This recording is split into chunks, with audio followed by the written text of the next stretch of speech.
আসসালামু আলাইকুম, কেমন আছো তোমরা সবাই? আশা করি তোমরা সবাই ভালোই আছো। তো বেশি দেরি না করে ভিডিওটা শুরু করা যাক। তো বেশি দেরি না করে আমাদের প্রথমে আসা যাক আমাদের দেশি কোয়েলগুলো নিয়ে। আমাদের দেশি কোয়েলগুলো নিজের ডিম তারা নিজের তা দেয় না।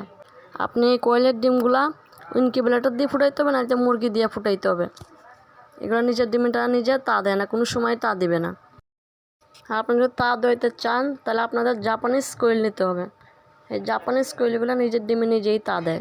আপনি যদি কোয়েলগুলো কিনেন তো বেশি সমস্যা পড়তে হবে না, আপনার ইনকিউবেটর নিচেও দিতে হবে না, তার নিজের ডিম নিজেই ফুটাবে। এই কোয়েলগুলোর নাম হলো জাপানিজ কোয়েল। আপনারা অনলাইনে সার্চ মারলেই পাওয়া যাবেন। আর এগুলোর দাম সম্পর্কে জানার আগে ভিডিওটাকে লাইক করে দেন, চ্যানেলটাকে সাবস্ক্রাইব করে দেন। আপনি এই কোয়েলগুলো 10 থেকে 15,000-এ পাওয়া যাবেন। আর কিনবার সময় সবসময় সতর্কতা অবলম্বন করবেন। আর এই কোয়েলের ডিমগুলো একদম বাইট হবে, একদম সাদা কালারের। ব্রয়লার কোয়েলগুলো সাদাই হয় ফুল, কিন্তু এগুলো প্রায় কালচে কালচে ডটস হয়। এখন আপনারা বলবেন যে এই কোয়েলগুলো কী খাবার খায়?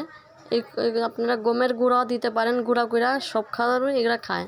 আমাদের ব্রয়লার কোয়েলগুলো যেমন লতা পাতা ঘাস দিলে খায়, এই কোয়েলগুলো সেম তাদের মতোই, কিন্তু এই কোয়েলগুলো তাদের নিজের ডিমে নিজেই তা দেয়। তো ভিডিওটা এই পর্যন্ত। ভিডিওটা ভালো লেগে থাকলে একটা লাইক দেওয়া যাবেন।